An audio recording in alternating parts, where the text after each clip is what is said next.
Mr. Republican and vote for Ron Paul. So, ladies and gentlemen, presidential candidate for 2008, Ron Paul. Thank you.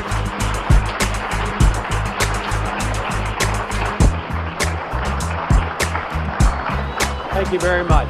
It's very nice to be here, and it will be much different than last night. This is the year 2008.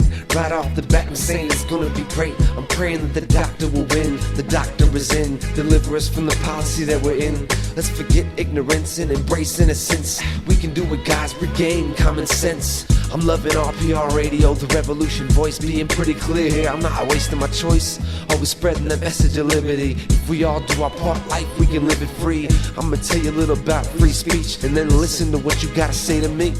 This giant's asleep, but it's quickly waking up. The rooster is crowing, letting you know what's baking up.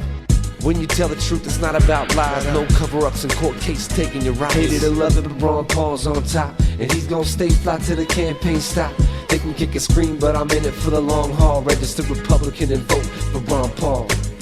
Yeah, this is the year of the Paul. Are you hearing me, y'all? I'm giving my excitement and adding it to the bomb. Registered Republican and vote for Ron Paul.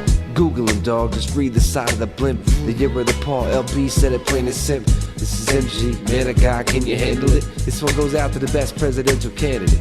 No spin zone, I'm not cutting you off. I'll ask you a question and let you talk.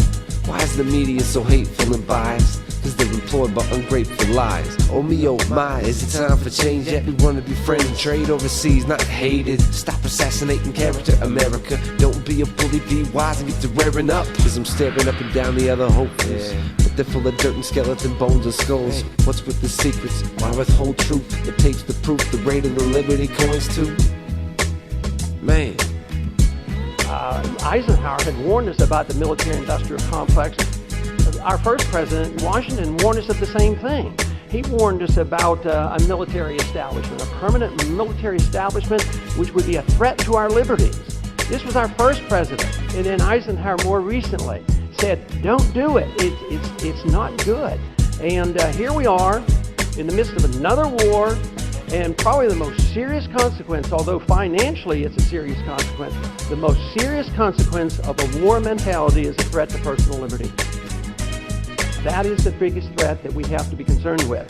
Randolph Bourne was absolutely right when he said war is the health of the state. If you believe in liberty, if you believe in freedom, and you want your personal liberty, you have to be opposed to unnecessary war. But then there's a limit to the borrowing, but then they resort to creating money out of thin air, monetizing debt, create a treasury bill, and the Federal Reserve ends up buying it. And how do they buy it? They buy it with money out of thin air. So that's inflationary, that dilutes the value of the dollar. So we literally can finance a war through inflation. Countries have done this for thousands of years. They have literally undermined the value of the currency. In the old days, it was diluting the metal or clipping coins or doing whatnot. Even in early China history, they had paper currency. But tyrants and empires always destroy their money. And they can't, and they do it in a more sophisticated manner now than ever before.